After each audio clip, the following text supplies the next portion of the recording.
This month's local charity is the Prince William County Bar Foundation Beat the Odds Scholarship. And we're here today at the historic Manassas Courthouse to learn a little bit about this program and hear from Mary, who is a graduate of the program and is doing some amazing things today. Yeah, so I was placed into foster care at 16. And if I go back, I started kind of being involved in the system at 12. And from 12 to 18, I would pretty confidently say I spent about 80% of my time outside of my family home. Different facilities, group homes, shelters, detention centers, foster homes. So my mom had been working with the courts and all the different facilities available and resources. And at 16, I was still struggling and it just wasn't enough. And the state had access to more resources than what my mom could provide me. So at 16, she signed her rights over so I could enter foster care and have more access to better mental health services. I remember the court date where my mom stood up and agreed that she would terminate her rights. And I remember her crying. It was a very difficult decision for her. I remember her saying that it's very difficult, but it's what's best for my daughter. And to be honest, as a teenager, I didn't care too much at the time. Good, I'm free, I can get out of here and go do what I want. Not really, but I don't think it impacted me as much then. And now that I'm a mother, I understand it, and I know how much of a hard decision it was. So I went into foster care at 16. My first foster placement was with a young woman, maybe my age now, like in her 30s, and I was her first placement as well, and I was a teenager. I was there for a month and I ran away. So when I came back for court, my probation officer told my judge that they believed I wasn't safe to go anywhere else but to be put back into a juvenile detention center until I turned 18. So I spent the last year, like maybe 16 and a half to 18, in the juvenile detention center, and I was released on my 18th birthday. So I didn't get to experience the foster home situation too much. I was primarily in institutions.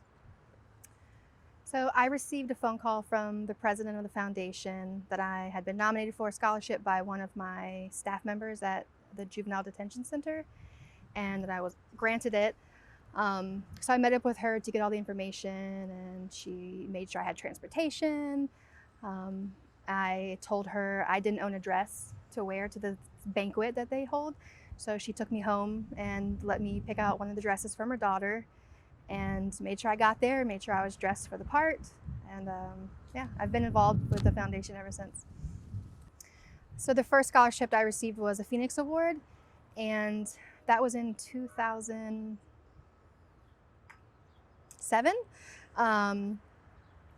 I was 18. I just signed myself out of foster care. So foster care has an agreement with the Northern Virginia Community College to provide financial aid for previous foster children. So I didn't need to utilize the funds for school the way a lot of students typically do. But when I took my math placement at Nova, I scored so low on the math test that I would have had to take 2 to 3 remedial math classes just to get to like Math 101. And I think that speaks to the disruption in my education as a child. So I used the funds to enroll in a local learning center and did math tutoring for a bit to be able to place right into Math 101. And then the remaining of the funds I used to attend driving school and get my driver's license because I missed out on driver's ed again in high school. After I enrolled in Nova, I had the financial support being in foster care to attend. I didn't have the life skills to attend college. So I didn't have the time management, the cognitive skills to think about what's a reasonable course load, So I would enroll in classes and stop going because, life didn't stop for me at 18. It still had some struggles. So it took me 10 years to get my associates on and off at Nova. I ended up losing my financial aid because of my GPA. So I had to finish on my own. It took me 10 years. After I got my associates, I decided it's time to get serious. So I enrolled at George Mason, got my bachelor's in social work in 2 years, applied for the advanced standing program and was accepted to receive my master's in 1 year. But to do that, I would need to enroll in summer classes. And the way financial aid is set up, I didn't have enough aid to cover my summer class. If I didn't attend my summer class, I wouldn't be able to go into the advanced standing program, and I would have to enroll in a 2 or 3 year program. So 12 years after my first award, I reached out to the Bar Foundation and asked if they could provide any assistance, and they provided me with alumni funds to cover the balance for me to start grad school. So 10 years associates, 2 years bachelor's, 1 year for master's. The scholarship opened a lot of doors for me, and beyond just what one may see on paper. You know, I got my license. I was able to place into school to get started on my education, but it opened a lot more doors as far as a connection to my community and created family for me. I believe if I had better access to mental health resources as a young adolescent, that I would not have went down the path I went in my older years. When I began, you know, in the court system, in the mental health system, I honestly hadn't experienced a lot of heavy trauma in my life. And I think the intensity that I fell into the system so hard and so much, I think that could have been prevented if I had access in the beginning to better mental health services. And so I definitely advocate for that now. So to get your degree in social work, you have to meet a certain number of hours of internship, and you have to be supervised by a social worker with a master's level social worker. So I supervise students that are placed here in companies in Manassas doing work with children.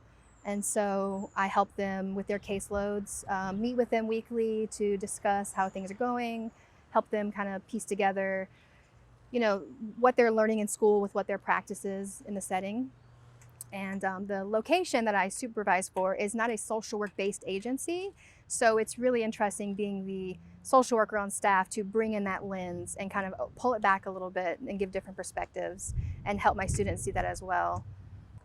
So when you're working with clients one-on-one, doing direct therapy, there's your clients in front of you and that's your focus.